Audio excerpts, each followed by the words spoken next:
How are you doing today? I'm doing good. Excited to, have a London premiere, show the movie to a bunch of people. Yeah, and was it difficult coming back for a second film? The first one, people really enjoyed it. How do you give people what they want, but not exactly the same? Well, it was difficult in that, I figured like, oh, I've already made a Shazam movie. It's going to be easy making another one, but this one is so much bigger and it's like so much more complicated and so many more characters and, like all the superheroes and the gods and the monsters and everything.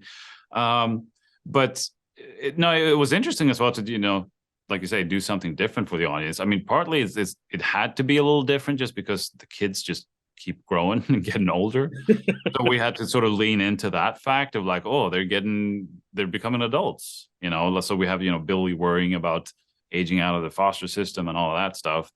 But it also felt like it tied into like the theme of the movie, like, oh, now he has to like grow up for real. Like this is where, yeah, he needs to become a grown up and do some things that he doesn't want to do in order to save the world.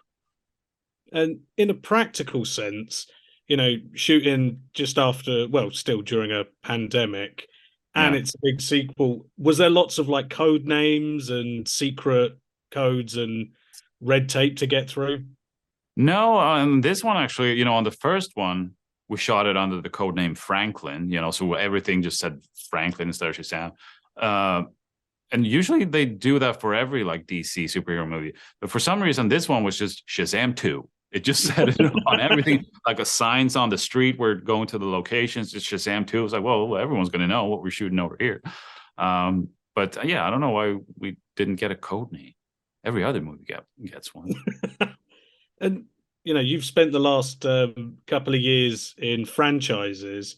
Is there a desire in you to, maybe do something that's like an original idea? I noticed a lot of horror references in this film.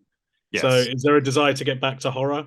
Yeah, that's what I want to do next. I have a few things going. I mean, we'll see what gets going first because they're all sort of in various stages of development. There's a couple of ones that are really close to going, and they're all horror and they're all original.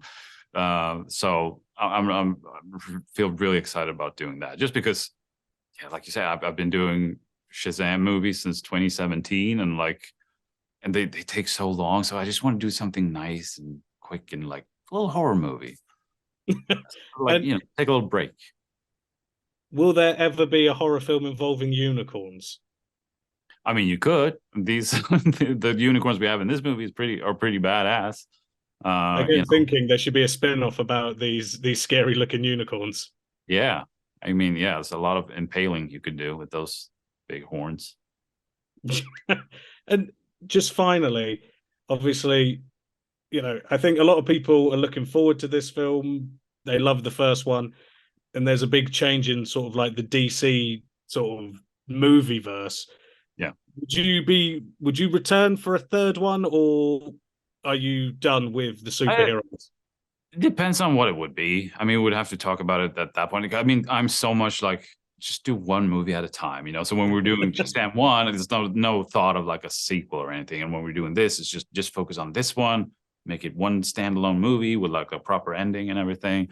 Um, so we'll see. I think you'd have to do something a little different if you do a third one. I'm not sure what it would be. I mean, maybe you split the family up somehow, or maybe you introduce other characters, or but yeah, I'd certainly be open to it. Bring back the evil caterpillar. That would bring me back.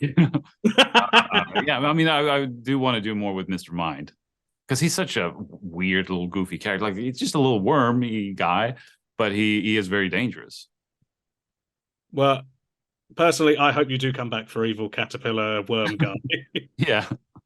Thank you so much for your time. I really appreciate you chatting to me today. Thank you so much. Thank you.